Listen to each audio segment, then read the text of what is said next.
ngo bazotumesa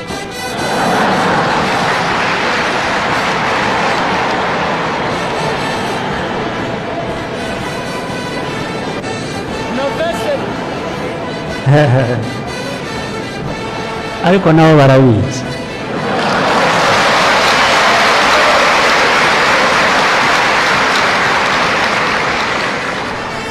bagomba kuba babizi ariko nyine ubwo ni wa murongo uba utararengwa ibyo ngibyo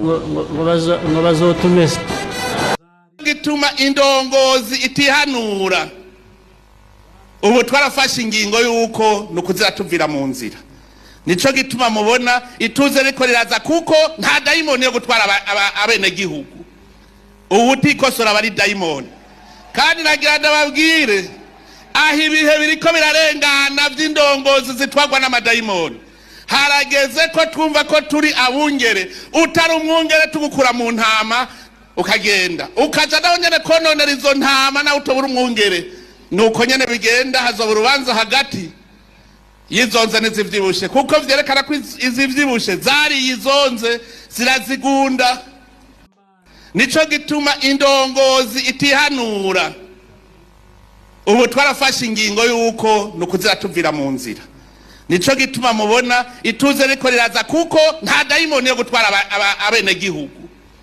ubu tikosora bari dayimoni amerewe neza mu bihugu vyo mu karere nka Zambia, Uganda, Tanzania n'ahandi habuze iki ngo Uburundi bugiriranira amasezerano n'ivyo bihugu nkuko vyabaye mu bihugu vy'abarabu ndevyankena no mu bihugu vy'abarabu mpora numva ingorane havuga none vayo uhitahira iwanyu nuvuga si kibazo kijanye n'imigenderanire igenda heruka urazi ko twanabivuganye n'umukuru w'igihugu akavuga ati ahubwo turangere tugira n'amategeko mugabo none ntibari bumvise ibyo tuvuze tw'abakuru b'ibihugu baca bumva ko bakwiye kubikurikiza mugabo hariho ikintu cishari n'inzigo mu bantu aravuga ngo umunyamahanga arantungiye ko ati subira iwanyu inzigo ikaza ngamubara muri kuravuga ngo hari amasezerano nabonye nama mbona ngo ndafise ingorane bagira banyice ikintu je ndababwira nti hagiye ucumenya yuko wararondeye urondera nabi warondeye hatari ko tubwiza kubaka Uburundi bw'abarundi bose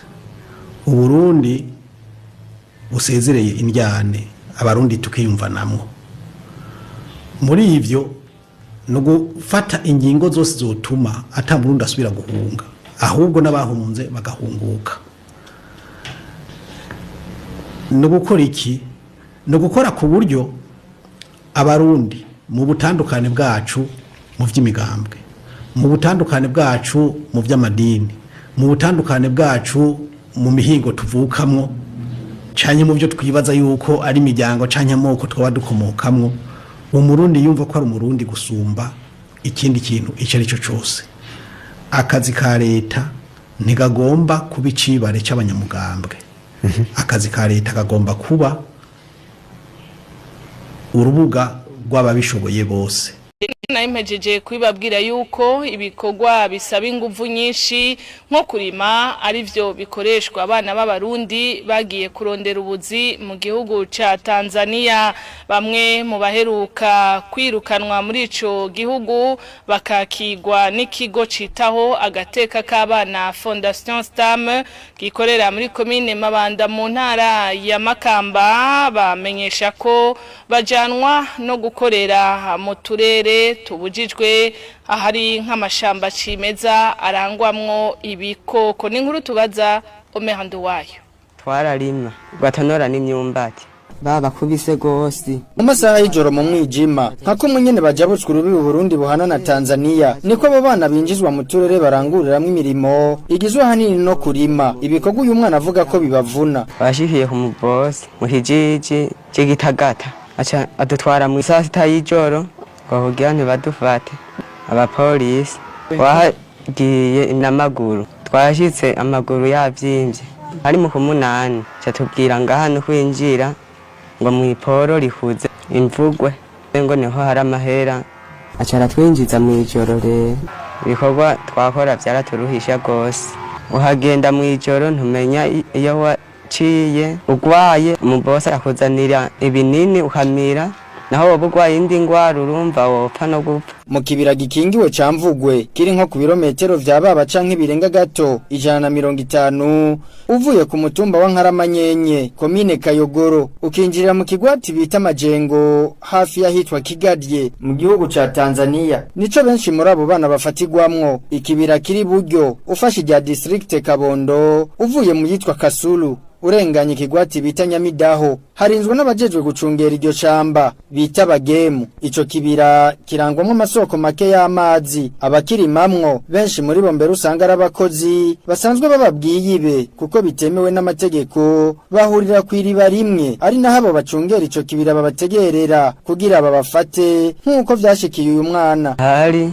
nka saa 10 z'umugoroba turi batatu tugiye kuvoma turagenda nyene buke buke tugenda toreraguye nabo bari mw'ijamba nyene bahuye n'ubupira bambaye amapantaro nyene yabo ningo binyegeje mu biti tugiye tubashikemwe nyene tubona baravundurutse batwirukako abahungu babiri twari kumwe baciye batera biruka handi nanje cyaniruka hiwanje bose baca banzako riruka ahantu ku gasozi bafise n'imbwa imbwa rero yanguma inyuma ntiyanja mbona nyene ngo nabasize cyaninyegeza ahantu yambwa ciguma ihuga cyambona banjeho bankubita amakofe yo mu jisho hacaraza afande nyene wabo ngo dogome kimbiya aho nyene acasokorora imbugita ndagukureko ngugishato cy'umusikirenge cyamvuga numbabarire aho nyene acahura yakabezi mu mufuko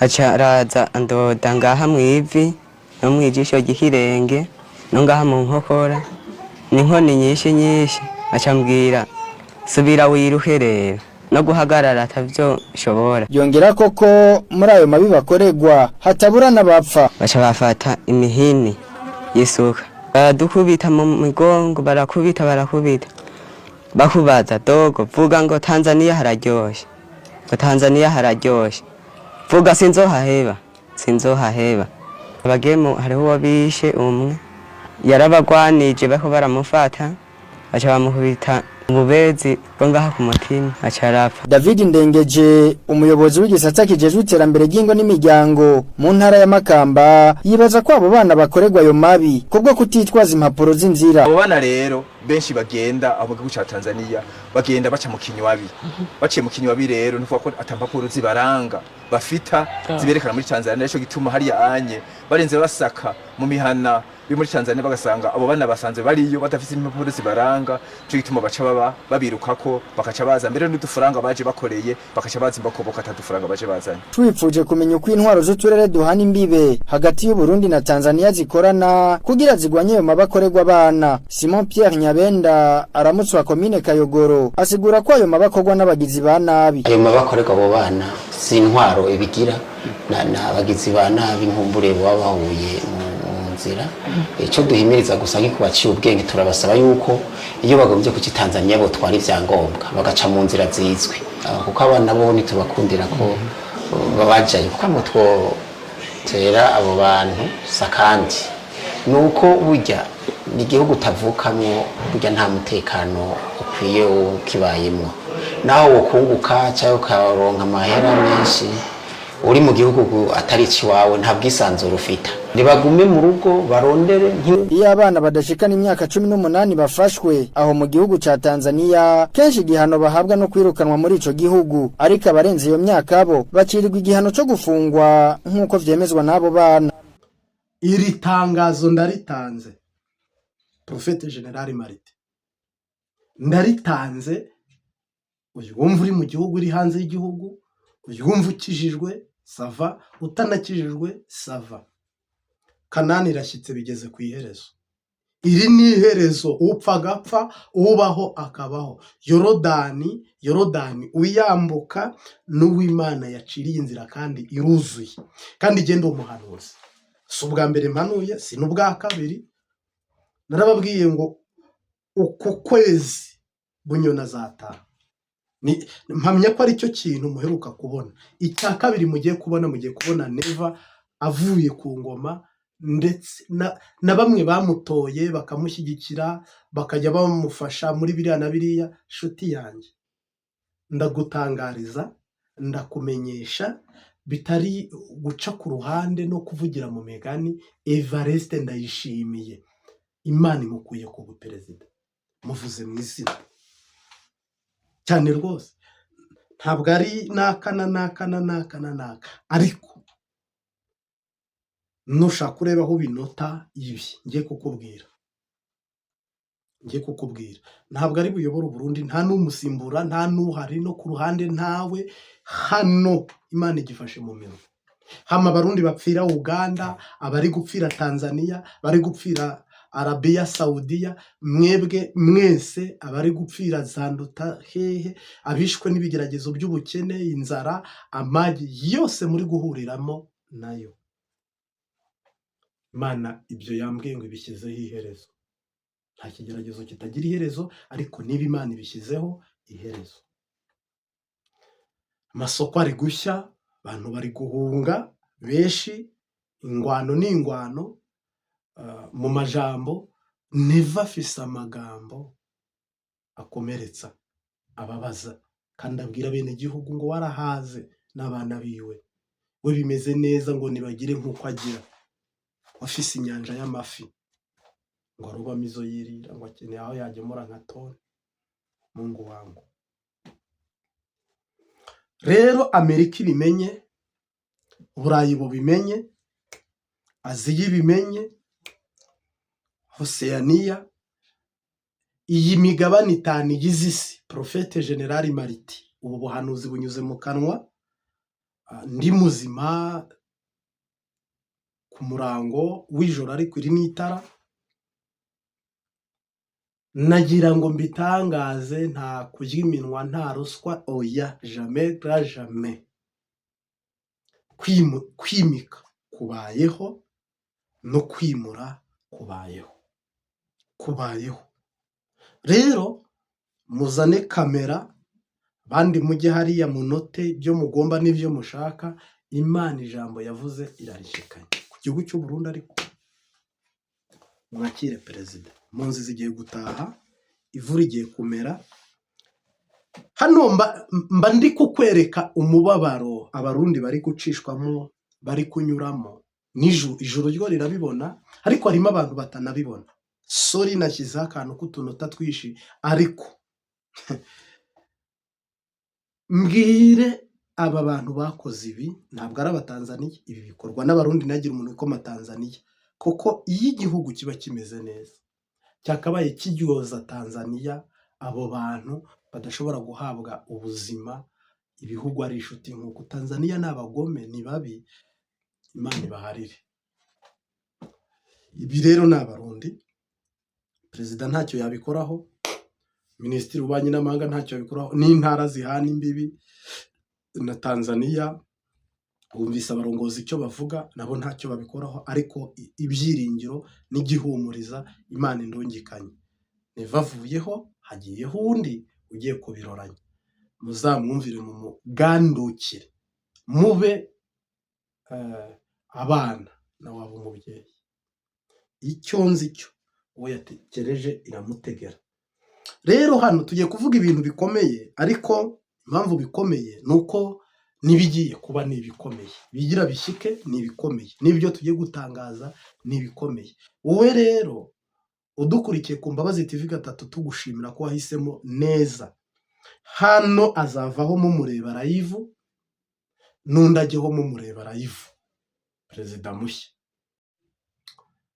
Iki gihugu Sawuli yacishe nabi, iki gihugu kiri mu marira n'akaga n'agahinda. Ibyizi video sinzigarukaho, ariko nawe niba witegereje ibiganza by'aba bana, ibirenge, impuzu bambaye, perezida nawe akavuga ibi ngo nibatahe, ngo nta gahunda afitanye nabo.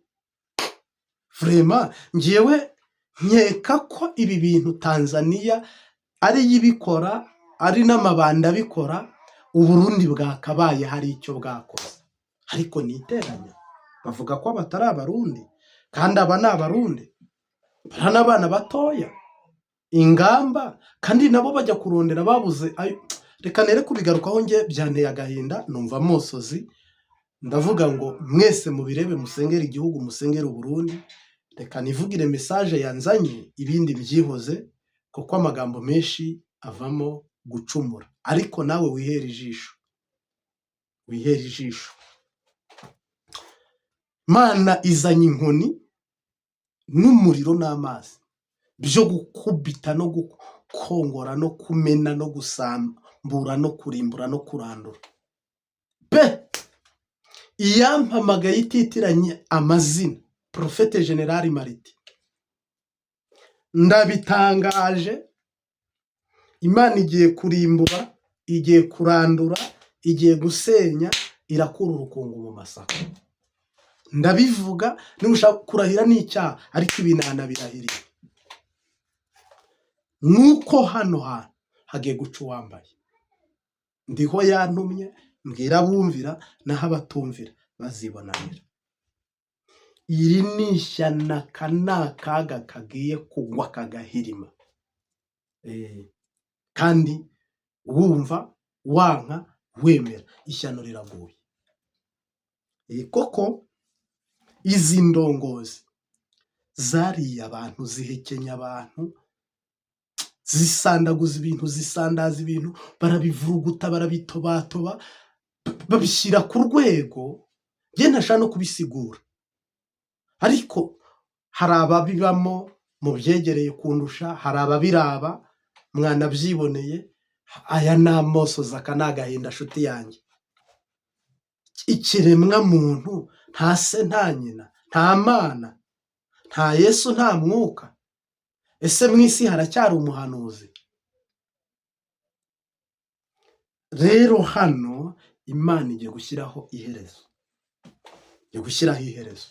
kandi muzamenya ko ndi umuhanuzi Profete ariko harimo n'ababizi ariko harimo hano abantu bafite amatwi kuko Yesu ntavugana na bose ntavugisha bose harimo ababitahura n'ababyemanga harimo n'abandi batarabatizwa mu mazi menshi batemera iby'ubuvugishwa muraje mwemezwe n'ibikorwa n'ibitangaza n'utwumiza cyane rwose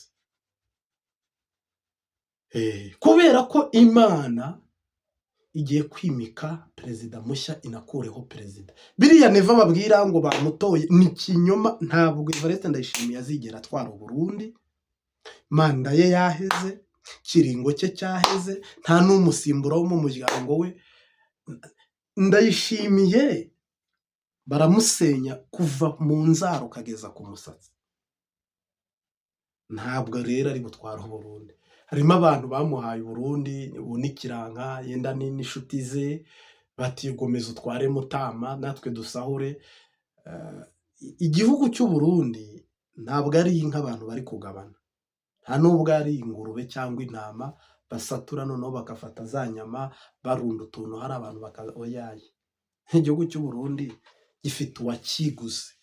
gifite uwakiguze mu maraso menshi cyane y'igiciro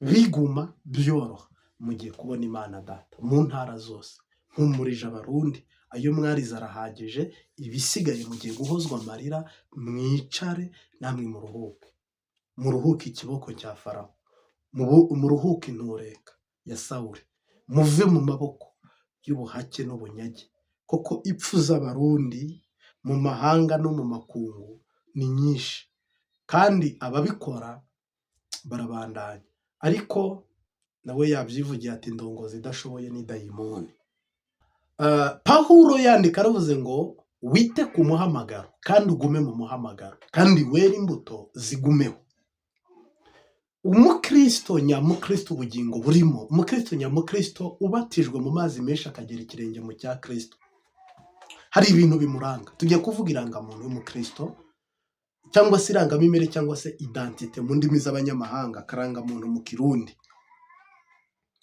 umukristo mwiza iyo yamaze gufata decision z'uko agomba gukizwa cyangwa z'uko agomba kuba umukristo wa Kristo dore ibintu bimuranga Satani aramurwanya cyo ni icyambere shitani araguhiga, shitani arakurwanya. Koko iyo umuntu amaze kujya mu muhamagaro, iyo umuntu amaze guhamagarwa, satani arwanya iki? Satani arwanya umugambi w'Imana. Ntabwo satani arwanya imigambi y'abantu cyangwa ye. Ubwami buzatera ubundi bwami. Satani arwanya umugambi w'Imana. Kikubwira ko rero uri mu muhamagaro, kikubwira rero ko uri muri connection nziza y'Imana. Warahamagawe ujya mu muhamagaro. Isi zakwanga, n'abisi bazakwanga. Hari amakuru wowe ufite bo badafite, hari n'amaso ufite bo batagira, hari n'amatwi ufite bo batagira. Niyo mpamvu izi saha situation urimo, situation uri kunyuramo, ni amakuru ufite, kuko mu mutwe habamo ibintu bibiri. Habamo ubwenge bukubwira, bukumenyesha ibyiza, n'ubukumenyesha ibibi.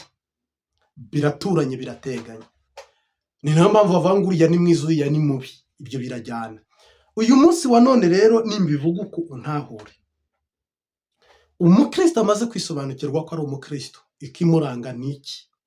Icyemeza ko ari umukristo niki? Ni umuhamagaro. Icya mbere yarahamagarwa, shitani kabimenya ko yahamagawe. Icyatumye Samusoni shitani amutangaho ibya mirenge. Ntabwo satani yari ari kugirira impuhwe Samusoni wishe Abafilisitiya, ahubwo icyo Imana yavuze kuri Samusoni nicyo cyahagurukije Abamidiyani bose kumunogora amaso. Icyo Imana yavuze kuri Aburahamu ko imuhaye umugore, imwohereje mu gihugu cy'isezerano, imukuye muri Uru y'Abakaludaya, icyo nicyo cyatumye Aburahamu yinjira mu kigeragezo cyo kubura urubyaro. Umusuma ajya ubutunzi buri. Gushungurwa no kugeragezwa kwa Aburahamu nuko Imana yamuvuzeho ijambo. Yobu ntabwo yageragejwe kubera ko ubutunzi bwe, satani hari n'abandi bakire n'ubu bariho. N'ubu bariho bafite amafaranga menshi badasenga cyangwa banasenga. Ariko ijambo Imana yari yavuze kuri Yobu, mu isi hari umuntu wubaha Imana. Satani arwanya umugambi w'Imana 100%. Ukizwe, usenge, n'ubu uri mu muhamagaro, ukaba uri mu muhamagaro, ukaba warahamagawe, egare kurwanwa cyangwa se guhagurukirwa cyangwa se guhura na situation cyangwa situation y'abadayimoni bari kurwanya umuhamagaro Imana yaguhamagaye. Sorry kubw'umuyaga nkuba. Ariko ikintu nabasha kumenyesha, ibyiringiro by'Abayuda birangira Imana itsinze muri wowe.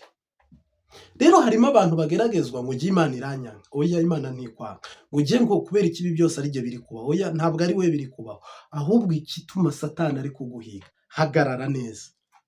Ni amakuru ufite. Imana yavuganye nawe. Imana yaragusezeraniye. Imana yakuvuzeho ibintu bikomeye. Imana yakuvuzeho ibintu bihambaye. Niba bikuvuzeho rero, ishaka kugusohora mu muryango w'abayede n'abafundi batinjiza ibintu biri hayi, ahubwo uhinduka uw'agaciro n'umuntu udasanzwe. Imana ishaka kugukura mu muryango w'abakozi b'igisekuru kirimo bagiye bakora akazi ko mu nzu. Si imbaga y'aba bantu, twese twarakenye, turakena ku rwego rufatika kandi ruzwi. Sasa rero nta muntu ngaye, ahubwo gusohoka muri ubwo bukene kubw'ijambo Imana yakuvuzeho, kuva muri iyo situation mbi. Ntabwo Yosefu shitani yamurwanyije kubera ko ari Yosefu. Satani yarwanyije Yosefu kubw'umugambi Imana imufiteho, kubw'inzozi yarose. None wowe habari gani? Wowe vipi? No kuvuga rero nawe uko bizagenda kose, niba muri wowe harimo zahabu, nta mutekano wagira. Kandi se zahabu yaruta Kristo muri wowe niyahe? Niba muri harimo diyama, nta mutekano wagira. Ubwo se ubundi diyama yaruta Kristo muri wowe niyahe? Niba muri wowe harimo ubuki, ushaka kumbwira ko ninde muntu wareka kukurwanya? Icyo barwanya ntabwo bakizi ariko barakibwiwe. Shitani rero iri kubakoresha muri orere yo kukurwanya ariko ntabwo basobanukiwe. Icyo Imana yavuze kuri Moridekayi nicyo cyatumye Hamani atanga byose ariko abari umanikwa. Ni ukuvuga ngo niba Imana yaraguhaye isezerano, niba Imana yarakuvuzeho egare ingwano, yitegure, yemange, yemere. No mpamvu hano badutuka bakaducyoza, none gasha Imana yavuganye nanjye biriya byose. Imana yampaye amakuru. Imana ivugana n'uwo yahamagaye, ntabwo ivugana n'abo itahamagaye. Imana ivugana n'abo yatoranyije, ntabwo ivugana n'abo itatoranyije. Imana ihishurira abo yashatse guhishurira, ntabwo ihishurira abantu bose babonetse. Ubwo buntu ibugirira igomba, ntabwo ari buri muntu wese. Aba bose rero badukikuje, baturwanya, baturoga, batwanga, badukubita, baduhiga, bipfira nuko abo bantu cyangwa se ibyo icyo barwanya n'umugambi w'Imana. Ariko abamenye ukuri kuzaba batura. Kandi iyo umuntu amaze kumenya Imana nayo ikamumenya, Kristo akaba ari muri ukayoborwa n'Umwuka Wera, uzatsinda. Koko Pawulo yaranditse ngo mwambare intwaro zose z'Imana. Intwaro zose z'Imana, ingofero y'agakiza, umukandara, umweko n'ibirato ngo biradukingira. Mwambare intwaro zose z'Imana kuko turi mu ngwano. Imana rero iduhamagara, iturobanura, idutoranya, yadutoranyirije kuba imitwe kandi duhamagarira kuba inzabya z'iby'icyubahiro. Ntabwo twebwe turumuriza, ahubwo turi umutwe. Niyo mpamvu intambara zose Satani abiba n'intambara zose Satani ari kurwana, arwanya iki kurimo. Anabimenye nawe unabimubwire, arwanya icyo uzaba, ahiga icyo uzaba, ahagurukiye icyo uri. Ninde musuma ujyaho ubutunzi butari akajya kwiba, yakiba yiki? Kera abashigajwe inyuma n'amateka, babandi bakunda kuvuga ngo abo mu gitwa, abahoze ababatuka babita abatwa n'abandi. Wari wumva bataka ngo bamutoboreye inzu, ngo bamwibye TV, ngo bamwibye ibi n'ibi? Oya, bamwiba ibyo atagira. Inzu zabo ziba zirangaye, ntabwo bigora, nta kintu bagira rero biba. Wowe rero impamvu uri mu ngwano, uri mu ntambara, wahuye n'umwasi ari we Satani, azi ikikurimo, azuri, azi ubugingo bukurimo, azi icyo uzaba, azi aho uri kuva, azi aho uri kujya, aragusobanukiwe.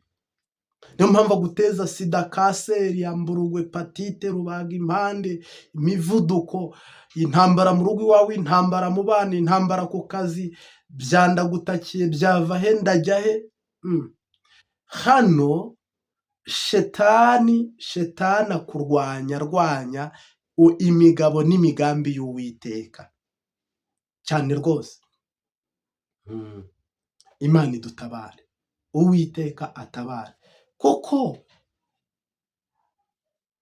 hari ibyiringiro, ijambo Imana yavuze rikurikirana imyaka 1000 ikarishyitsa ikarisohoza.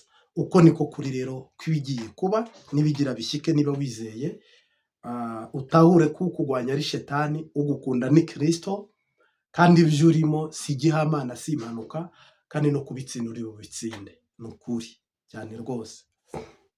Mwifurije rero gutsinda ndetse no kunesha umwasi ari we Shetani.